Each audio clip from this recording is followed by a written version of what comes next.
Hmm. There's going to be a new Star Wars series coming to Disney Plus. Cool. And it's going to have a female showrunner. That's awesome. And a female cast. Well, that's cool. And it's going to be set in a different time. All right. So, why is that all we know? Disney, are you trying to get us to pat you on the back for doing things that just should be normal again? Welcome to the world we live in. Let's talk about Disney wanting to be patted on the back on today's episode of Project Shadow. I have something to say.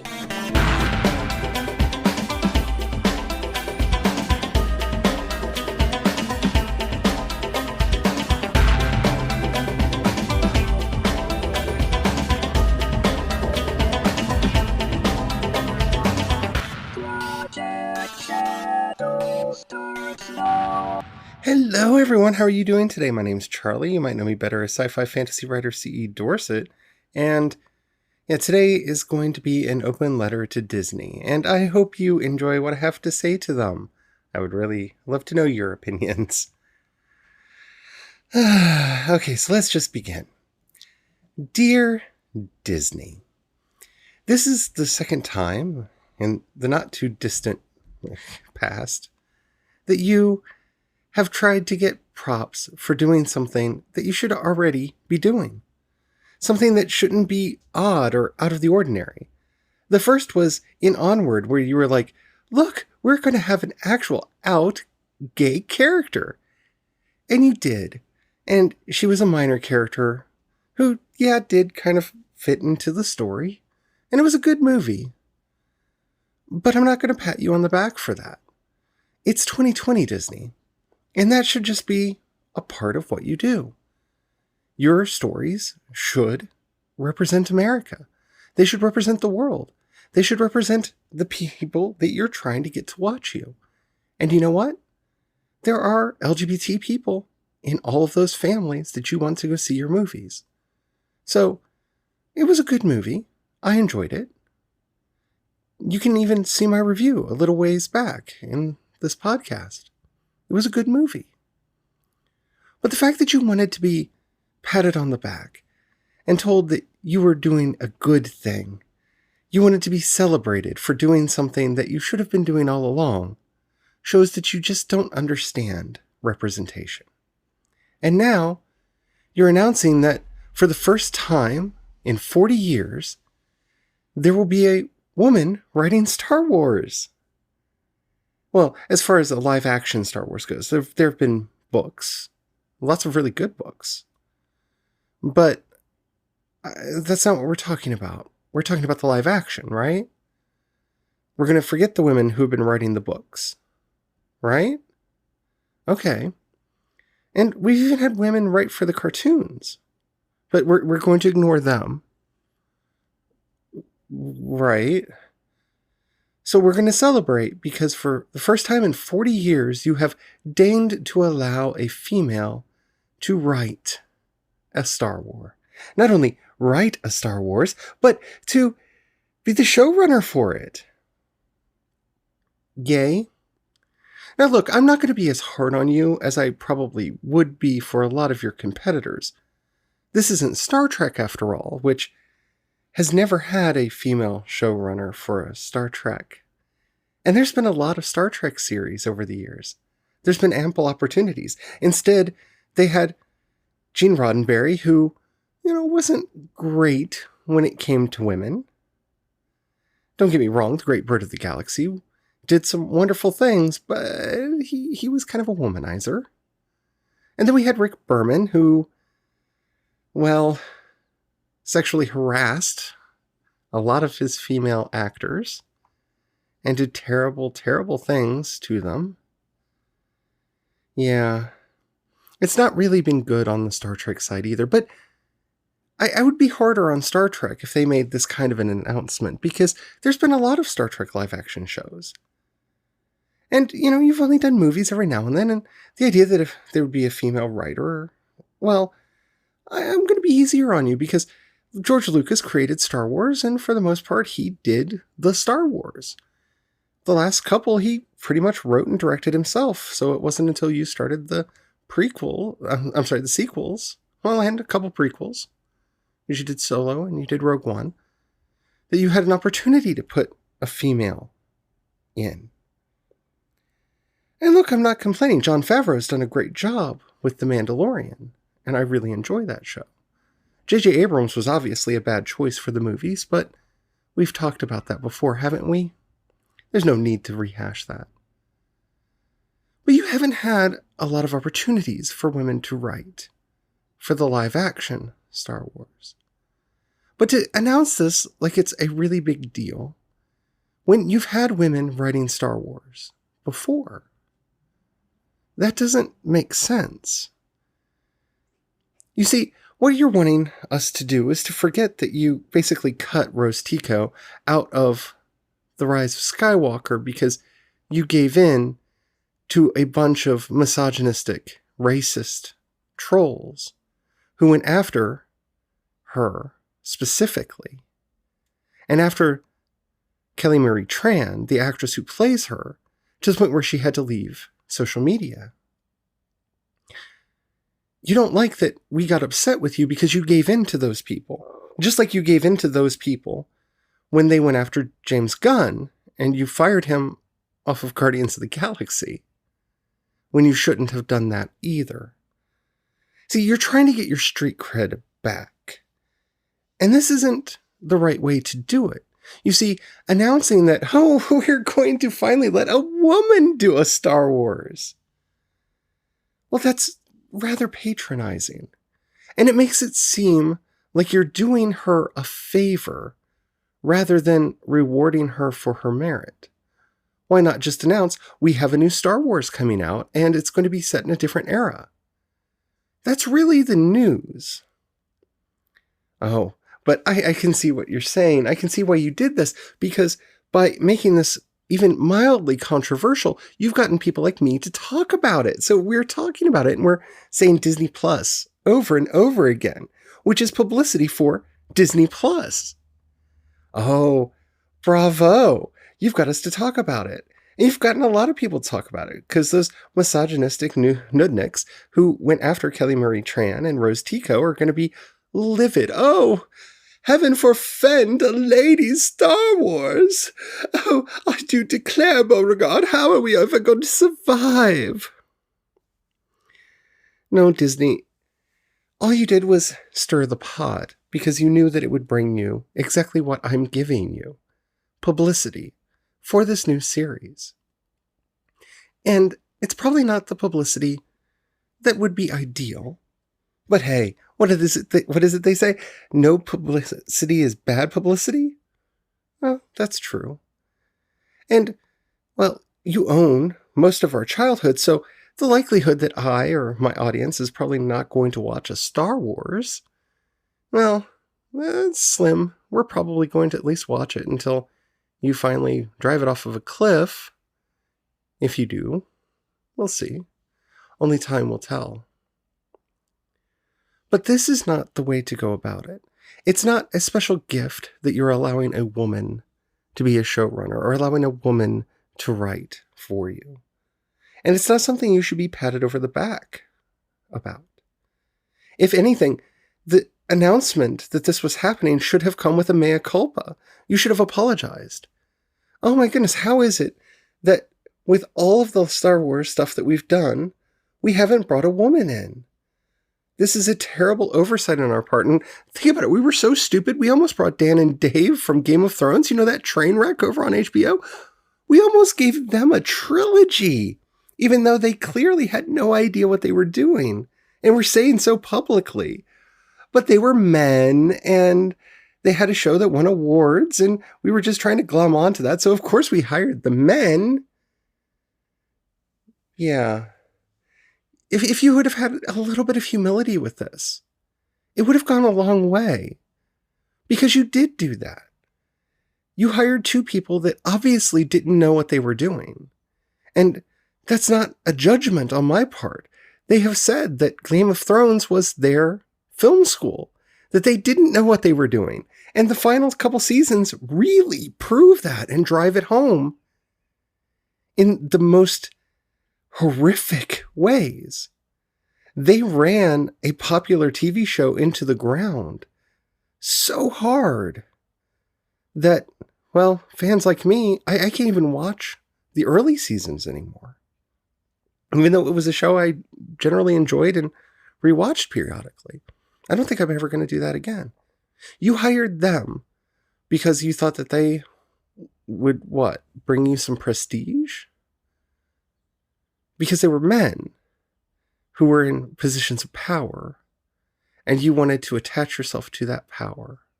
See, if you would have apologized, if this would have been a mea culpa, then I wouldn't be sitting here castigating you for trying to get praise. Because you don't deserve praise for doing something that should have been obvious to do.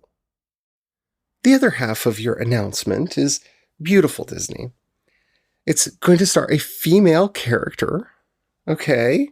And it's going to be set in a different time period. Well, I see why you said that part, because, you know, we're immediately going to go, ooh, is this Ahsoka Tano? Is this going to be a spinoff from The Mandalorian? Well, if it's going to be set in a different time period, then we can assume that it's not going to be set in one of the time periods we've already seen. Maybe it's going to be set in the High Republic because you're doing a lot of High Republic stuff, or maybe it's going to be set in a different time. But you want to temper our expectations. Well, that makes sense. You don't want people getting overly excited about the wrong thing now, do you? Like, that you're actually going to be doing a trilogy instead of 3 movies in set that don't really communicate with each other because 2 of them were written by somebody who doesn't understand film structure and only knows how to make action films. But that's okay. It's going to be a lady Star Wars written by a lady. Okay, that's fine. That's wonderful.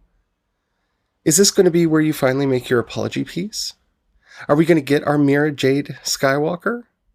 See, this is my personal pet theory, is that you're starting to see this out because you're wanting me to think about the things that I've talked about before, because the 2 series that I desperately want are my Nomi Sunrider series, which I did an episode about a little ways back, because if you're going to be doing something different, Nomi Sunrider is very different, and her story could easily be adapted into the new canon in a way that would be powerful and exhilarating to watch. And I would love, love, love for you to do that.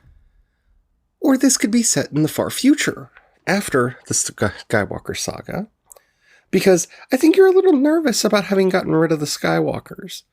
That's one of the reasons why the Skywalkers became less of a bloodline than it became a title. It's a name that people take up. And because it's probably written into your contract that Mara Jade Skywalker can't exist in the way that Mara Jade existed in the books, because George Lucas really hated Mara. I don't know why, but he did. But if you set it in the far future, where the leaders of the Jedi Council maybe are all called Skywalker, then you could create a new Mara Jade Skywalker, and maybe even give her a new Luke. Maybe. I doubt you would do that. But maybe this is where you give us one of our other names. Maybe Jason Skywalker. You know, for those of us who wanted Jason Solo. Yeah, maybe that's what you do. But we're supposed to be speculating and thinking about it. And I see what you're doing to us, Disney. We need something to be hopeful about. And I love that you're trying to give us something. That at least is the best part of this, is I haven't been able to do a theory episode for a while because, well, times are dark and full of terrors. Yeah. But you didn't give us enough. You could have at least told us what era it was going to take place in. That way we could speculate better. Because if it's going to be in the Old Republic, again, I'd probably go to my Nomi Sunrider, but ooh, maybe you're going to give me Lady Revan. Lady Revan, the series? I'd take that. If it's Bastila, I'm done. I don't like Bastila. You're not going to make me like Bastila. Well, under a different writing, maybe I would like Bastila, but oh my goodness, I don't want Bastila. Please, please no. But more than likely, let's be honest, this is going to be a completely original character. And that's fine. And my guess is she's probably going to be a Jedi. And the reason I say that is because, well, you have The Mandalorian going on. And The Mandalorian doesn't have Jedi in it. Well, I mean, it has the child. Baby Yoda's. He's more popularly known. And so, yeah, technically it has a Force user in it, but it doesn't have Jedi. And if there's one thing that Star Wars kind of has a need for, and that is Jedi. So you're probably going to make her a Jedi, or at least Jedi adjacent. Hopefully you actually make her a Jedi. Because, well, if you're going to make her a strong female character, let's be honest, in Star Wars, there are really no stronger characters than the Jedi. As far as power levels concerned, at least. So, okay, I see what you're doing. And maybe we'll finally get some of the other people that we want. Maybe Finn would have been able to actually be Force sensitive if you'd thought about that and actually wanted to do character development, because that would have been a perfect arc to his story. But no, we don't do character arcs. We have J.J. Abrams.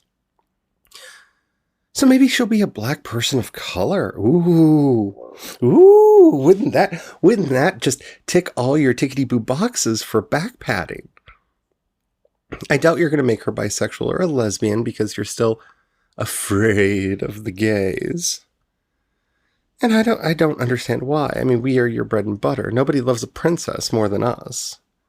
Nobody loves mermaids and magic more than we do. For goodness sakes, we love it so much we put glitter on everything. But that's okay. That's okay. Keep your fairy dust to yourself. That's all right. That's fine. But, yeah. Lady Star Wars. So what do you want us to be talking about, Disney? Because I do know you want us to be patting you on the back, but I'm not going to do that. And I do want to be excited. Maybe a little bit more excited. Because, well, after you announced that you had an LGBT character in Onward, I didn't really get excited because, well, that should have just been a, well, duh. But okay, you're doing that. Just like you announced it with LeFou in the live-action Beauty and the Beast, and we're not going to rehash that again. If you want to know, I did do an entire episode on LeFou. Because, really? But this kind of game just doesn't work. You have to actually give us something to be excited about. Don't get me wrong, I'm not against a woman doing Star Wars. I think women have been doing a really good job writing Star Wars for quite some time, but I read the extended universe. I read the books and the comics and stuff. So I am familiar with what Star Wars looks like written by women in a way that maybe a lot of the audience isn't.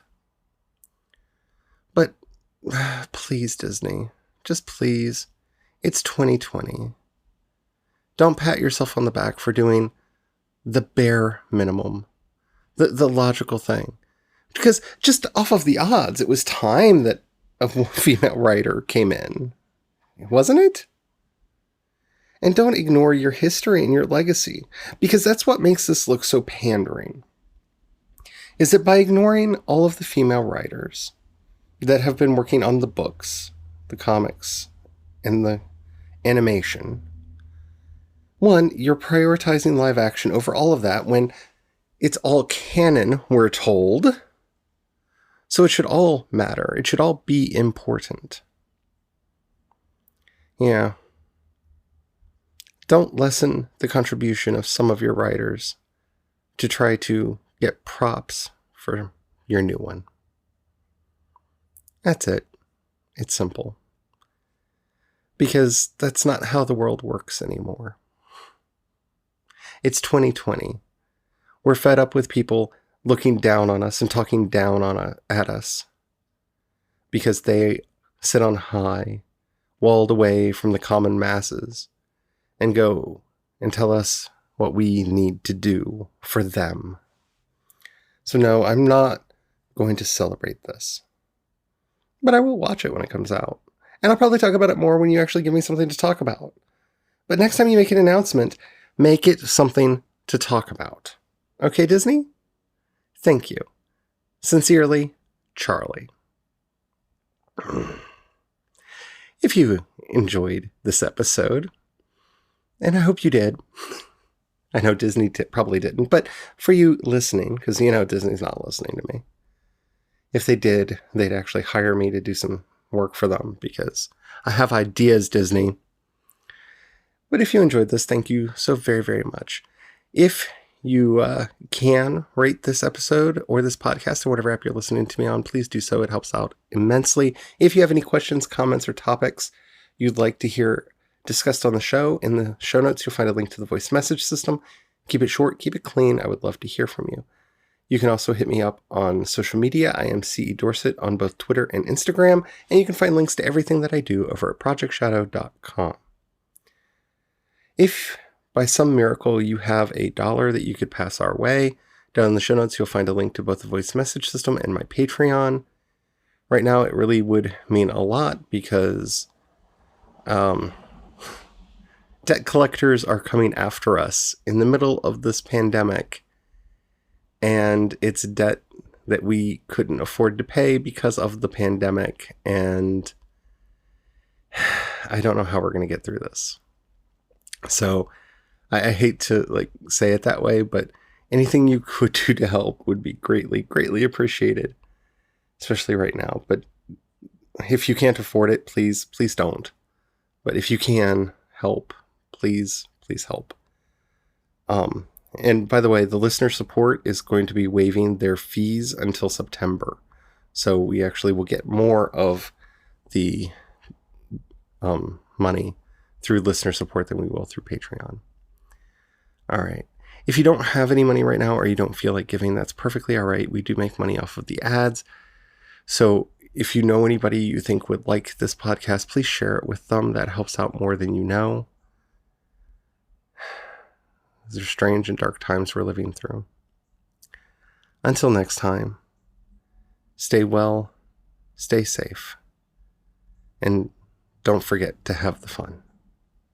Bye.